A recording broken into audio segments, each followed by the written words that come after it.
ओम श्री शक्ति नमः। ओम श्री शक्ति नमः। ओम श्री शक्ति नमः। ओम श्री शक्ति नमः। ओम श्री शक्ति नमः। विविध पापों के प्रायश्चित का विधान तथा भगवान विष्णु के आराधना की महिमा। श्री जनक जी कहते हैं, नारद जी, अब मैं प्रायश्चित की विधि का वर्णन करूँगा, सुनिए। संपूर्ण धर्मों का फल चाहने वाले पुरुषों को काम क्रोध से रहित धर्मशास्त्र विचार और ब्राह्मणों से धर्म की पाठ पूछनी चाहिए।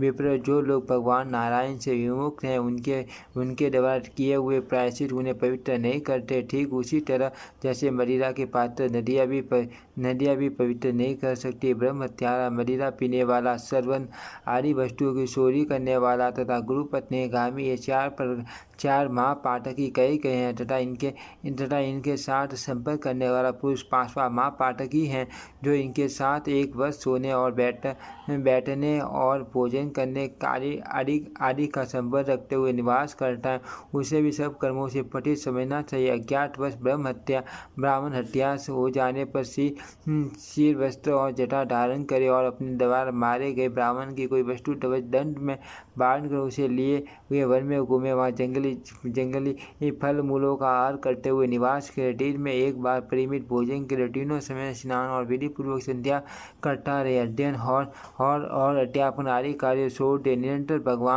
भगवान विष्णु का चिंतन करता रहे। नित्य ब्रह्मचर्य का पालन करे और कंठ एवं माला आदि भोग की वस्तुओं को छोड़ दे। तीर्थों तथा पवित्र आश्रमों में निवास करे। यदि वन में फल फूलों से जीविका न चले तो गांवों में जाकर भिक्षा मांगे। इस प्रकार से हरि का चिंतन करते हुए 12 वर्ष का व्रत करे। इससे ब्रह्म हत्यारा शुद्ध हो जाता है और ब्राह्मणों से कर्म करने के योग्य हो जाता है। व्रत के बीच में यदि हिंसक जंतुओं अथवा रोगों से उसकी मृत्यु हो जाए तो वह शुद्ध हो जाता है। यदि गौओं अथवा ब्राह्मणों के लिए प्राण त्याग दे या श्रेष्ठ ब्राह्मणों को 10,000 उत्तम गायों का दान करे तो इससे भी उसकी शुद्धि होती है। इनमें से एक भी प्रायश्चित करके ब्रह्म हत्यारा पाप से मुक्त हो सकता है। इसमें दीक्षित सत्य का व्रत करके भी ब्रह्म हत्या का ही व्रत करे अथवा यज्ञ में दीक्षित सत्य का व्रत करके भी ब्रह्म हत्या का ही व्रत करे अथवा प्रज्वलित अग्नि में प्रवेश कर जाए या किसी उसे स्थान से वायु के झोंके खाकर गिर जाए। यज्ञ में दीक्षित ब्राह्मण की हत्या करने पर दुगने वस्त्र का आश्रय करे। आचार्य आदि की हत्या हो जाने पर 100 गुना व्रत बतलाया गया है। नाम मात्र के ब्राह्मण की हत्या हो जाए तो 1 वर्ष तक व्रत करे। ब्राह्मण इस प्रकार ब्राह्मण के लिए प्रायश्चित की विधि बतलाई गई है। यदि सत्य के द्वारा उपयुक्त पाप हो जाए तो उसके लिए दुगना और वैश्य के लिए 3 गुना प्रायश्चित बताया गया है। जो शुद्ध ब्राह्मण का वध करता है उसे विद्वान पुरुष मुचले मार डालने योग्य मानते हैं। राजा को उसे दंड देना चाहिए, यही शास्त्रों का निर्णय है। ब्राह्मणी के वध में आधा और ब्राह्मण कन्या के वध में छोटा प्रायश्चित करना प्रायश्चित का किया है। जिनका योग्य पवित्र संस्कार न हुआ हो ऐसे ब्राह्मण बालकों का वध करने पर भी छोटा व्रत करे। यदि ब्राह्मण सत्य का वध कर डाले तो वह 6 वर्षों तक कंस व्रत का आसन करे। वैश्यों को मारने पर 3 वर्ष और शूद्रों को मारने पर 1 वर्ष व्रत करे। यज्ञ में दीक्षित ब्राह्मण की धर्मपत्नी का वध करने पर 8 वर्षों तक ब्रह्म हत्या का व्रत करे। मुनिश्रेष्ठ वृद्ध रोगी स्त्री और बालकों के लिए सबटा आधे प्रायश्चित का विधान बताया गया है। चूरा मुख्य 3 प्रकार की चलनी चाहिए। गौड़ी गुड़ से तैयार की हुई पेस्ट्री, चावलों आदि के आटे से बनाई हुई तथा मालवी फूल के रस, अंगूर या महुए से बनाई हुई नारद जी। चारों वर्णों के पुरुषों तथा स्त्रियों को इनमें से कोई भी चूरा नहीं पीनी चाहिए। मुझे शराब पीने वाला देवी स्नान करके गीले वस्त्र पहने हुए मन को एकाग्र करके भगवान नारायण का निरंतर स्मरण करे और दूध, घी अथवा गोमूत्र का टपाए हुए लोहे के समान गर्म करके पी जाए। फिर जीवित रहे तो जल पीवे, वह भी लौ पात्र अथवा आयस पात्र से पिए या तांबे के पात्र से पीकर मृत्यु को प्राप्त हो जाए। ऐसा करने पर ही मदिरा पीने वाला दिव्य उस पाप से मुक्त होता है। अनजान में पानी समझकर जो दिव्य शराब पी ले तो विधिपूर्वक ब्रह्म हत्या का व्रत करे, किंतु उसके सीनों को न धारण करे। यदि रोग निवृत्ति के लिए औषध सेवन की दृष्टि से कोई दिव्य शराब पी ले तो उसका फिर रूप नहीं संस्कार करके उसे 2 सांद्रायण व्रत कराने चाहिए। शराब से चुवाए हुए पात्र में भोजन करना जिसमें कभी शराब रखी गई हो उस पात्र का जल पीना तथा शराब से भीगी हुई वस्तु को खाना, ये सब शराब पीने के ही समान बताया गया है। टाड़, कटहल, अंगूर, खजूर और महुआ से तैयार की हुई तथा पत्थर से आटे को पीसकर बनाई हुई अरिष्ट, मैले और नारियल से निकाली हुई गुड़ की बनी हुई तथा मारवी 11 प्रकार की मदिराएं बताई गई हैं। उपर्युक्त 3 प्रकार की मदिरा के ही 11 भेद हैं। इनमें से किसी भी मद्य को ब्राह्मण कभी न पीवे। यदि द्विज ब्राह्मण सत्य वैश्य अज्ञानवश इनमें से किसी एक को पी ले तो फिर से अपना उपनयन संस्कार कराकर तब तक कुश व्रत का आचरण करे। जो सामने या परोक्ष में बलपूर्वक या चोरी से दूसरों के धन को ले लेता है उसका यह कर्म विद्वान पुरुषों द्वारा इसलिए चोरी कहा गया है। मनु आदि ने शूरवन के माप की परिभाषा इस प्रकार की है। विप्र व मान माप आगे कहे जाने वाले प्रायश्चित की उक्ति का साधन अर्थ उसका वर्णन करता हो। सुनिए जरों के छिद्र से घर में आई हुई सूर्य की जो किरणें हैं उनमें से जो उत्पन्न सूक्ष्म धूलि कण उड़ता दिखाई देता है उसे विद्वान पुरुष तस रेणु कहते हैं। वही तस रेणु का माप है। 8 तस रेणुओं का एक निष्क होता है और 3 निष्कों का एक राजसर्प राई बताया गया है। 3 राजसर्पों का एक गौर सर्प पीली सरसों होता है और 6 गौर सर्पों का एक यव कहा जाता है। 3 यव का एक कृष्णल होता है। 5 कृष्णल का एक मासा माना गया है। नारद जी 16 मासे के बराबर एक शूरवन होता है। यदि कोई मूर्खता से शूरवन के बराबर ब्राह्मण के धन का अथा 16 मास सोने का अपहरण कर लेता है तो उसे पूर्ववत 12 वर्षों तक कपाल और धवस के सीनों से रहित ब्रह्म हत्या का व्रत करना चाहिए। गुरुजनों, यज्ञ करने वाले धर्मनिष्ठ पुरुषों तथा श्रोत्रिय ब्राह्मणों के शूरवन को छुड़ा लेने पर इस प्रकार प्रायश्चित करे। पहले उस पाप के कारण बहुत पश्चाताप करे, फिर संपूर्ण शरीर में घी का लेप करे और कंधे से अपने शरीर को ढक कर आग लगाकर जल मरे तभी वह उस चोरी से मुक्त होता है। यदि कोई सत्य ब्राह्मण के धन को चुरा ले और पश्चाताप होने पर फिर उसे वहीं लौटा दे तो उसके लिए प्रायश्चित की विधि मुझसे सुनिए। ब्रह्म ऋषि वह 12 दिनों तक उपवास पूर्वक शांत पर व्रत करके शुरू होता है। रतन, सिंहासन, मनुष्य, स्त्री, दूध देने वाली गाय तथा भूमि आदि पदार्थ भी सर्वन के ही समान माने गए हैं। इनकी चोरी करने पर आधा प्रायश्चित का है।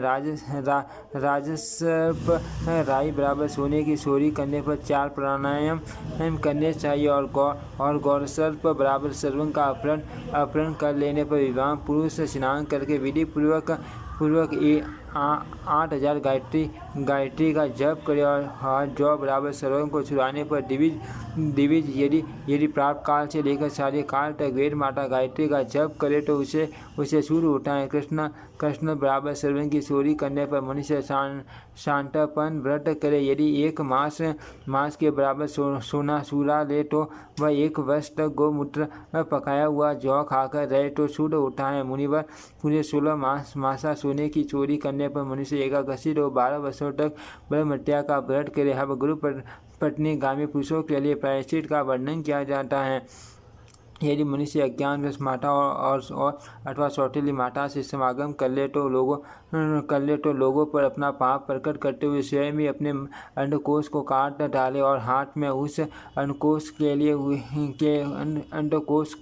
लिए हुए त्रिकोण में चलता जाए। जाते समय मार्ग में कभी सुख दुख का विचार न करे। जो इस प्रकार किसी यात्री की ओर न देखते हुए प्राणात होने तक चलता जाता है वह पाप से छूट होता है अथवा अपने पाप को बताते हुए किसी ऊंचे स्थान की हवा के झोंके के साथ कूद पड़े। यदि बिना विचारे अपने वन की या अपने से उत्तम वन की स्त्री के साथ समागम कर ले तो एकादशी और 12 वर्षों तक ब्रह्म हत्या का व्रत करे। विशेष जो बिना जाने हुए कई बार समान वर्ण या उत्तम वन वाली स्त्री से समागम कर ले तो वह कंडे की आग में जल कर शुद्धि को प्राप्त होता है।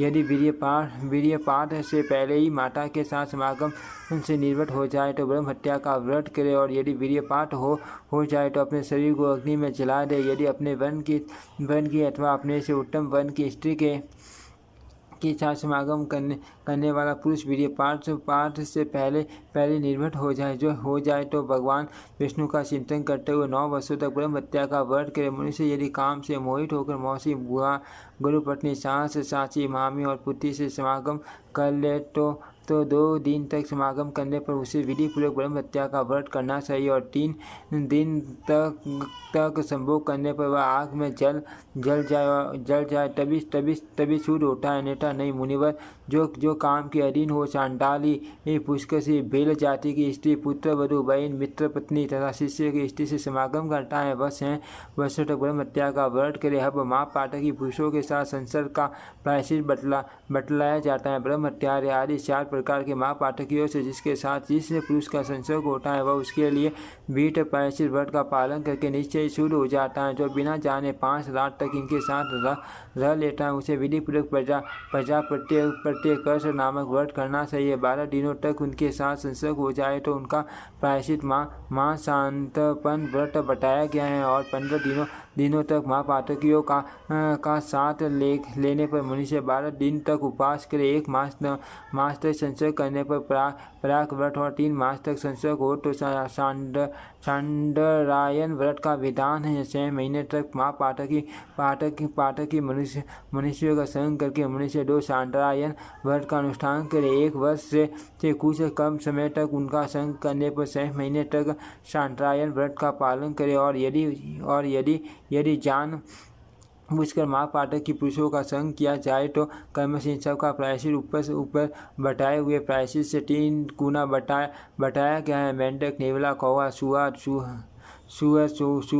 बिल्ली, बकरी, भेड़, कुत्ता और मुर्गा, इनमें से किसी का व्रत करने पर ब्राह्मण अर्धकुश व्रत का आचरण करे, और घोड़े की हत्या करने वाला मनुष्य अतिकुश व्रत का पालन करे। हाथी की हत्या करने पर तप्तकुश और गौ हत्या करने पर प्राग व्रत करने का विधान है। यदि स्वेच्छा से जानबूझकर गौओं का वध किया जाए तो मनुष्य पुरुषों ने उसकी शुद्धि का कोई भी उपाय नहीं देखा है। पीने योग्य वस्तु से आसन, फूल, फल, मूल तथा पक्षी और भोज्य पदार्थों की चोरी के पाप का शोधन करने वाला प्रायश्चित पंचगव्य का पान का है। सूखे कांट, टींग के वृक्ष, गुड़, चमड़ा, वस्त्र और मांस इनकी चोरी करने पर 3 रात उपवास करना चाहिए। तीटी, हरी, सकवा, हंस, कांडव, उल्लू, सारस, कबूतर, जल मुर्गा, तोता, नीलकंठ, बगुला, छूस और कछुआ, इनमें से किसी को भी मारने पर 12 दिनों तक उपवास करना चाहिए। वीर्य, मल और मूत्र खा लेने पर प्रजापत्य व्रत के शूद्र का जूठा खाने पर 3 चांडारायन व्रत करने का विधान है। रजस्वला स्त्री चांडाल माँ पाटकी श्रुति का पतित उशिष्ट वस्तु आदि का स्पर्श करने पर वस्त्र सहित स्नान करे और घट पीवे।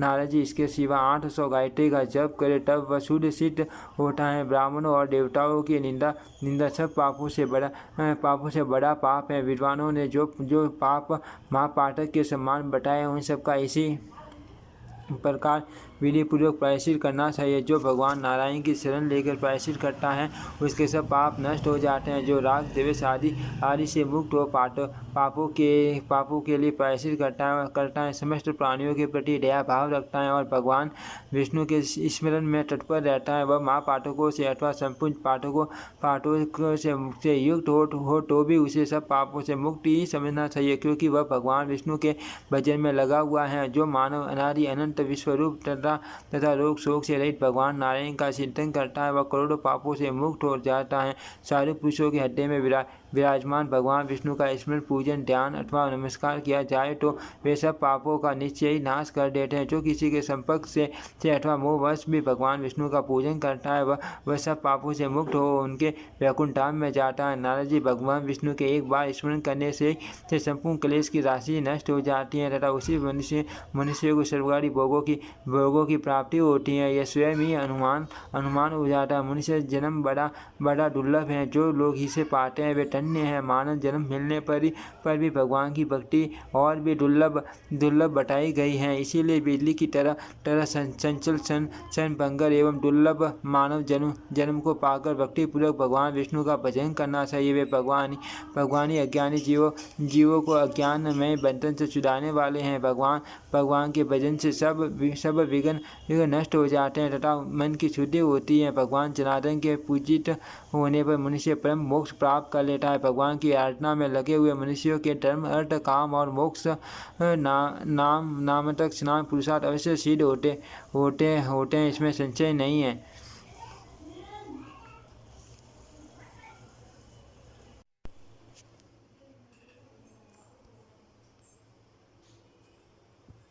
इसमें संशय नहीं है। हरे पुत्र, स्त्री, घर, खेत, धन और धान्य नाम धारण करने वाले मानवीय वृत्ति को पाकर आप गमन न कर काम, क्रोध, लोभ, मोह, मद, परापवाद और निंदा का सबका त्याग करके भक्तिपूर्वक भगवान श्री हरि का भजन कर सारे व्यापार छोड़कर भगवान जनार्दन की आराधना में लग जाए। यमपुरी के वृक्ष समीप ही दिखाई देते हैं। जब तक बुढ़ापा नहीं आता, मृत्यु भी जब तक नहीं आ पहुँचती है और इंद्रिया जब तक स्थिर नहीं हो जाती, तभी तक भगवान विष्णु की आराधना कर लेनी चाहिए। यह शरीर नाशवान है। बुद्धिमान पुरुष इस पर कभी विश्वास न करे। मौत सदा निकट रहती है।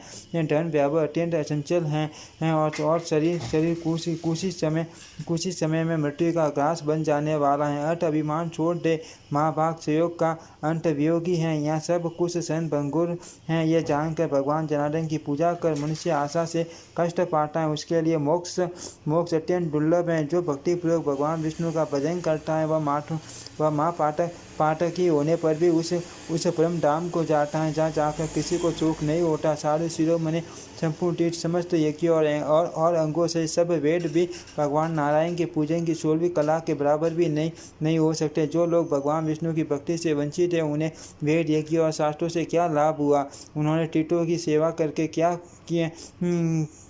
करके क्या पाया तथा उनके तप और व्रत से भी क्या होने वाला? जो अनंत स्वरूप निरी ओमकार बोलते वरण्य वेदांत फेत्य तथा संसार रूपी रोग के वैद्य भगवान विष्णु का यजन करते हैं, वे मनुष्य उन्हीं भगवान अच्युत के वैकुंठ धाम में जाते हैं। जो अनादि आत्मा अनंत शक्ति संपन्न जगत के आधार देवताओं के आराध्य तथा ज्योति स्वरूप परम पुरुष भगवान अच्युत का स्मरण करता है, वह नर अपने नित्य सगा नारायण को प्राप्त कर लेता है। ओम श्री शक्ति नमः। ओम श्री शक्ति नमः। ओम श्री शक्ति नमः। ओम श्री शक्ति नमः।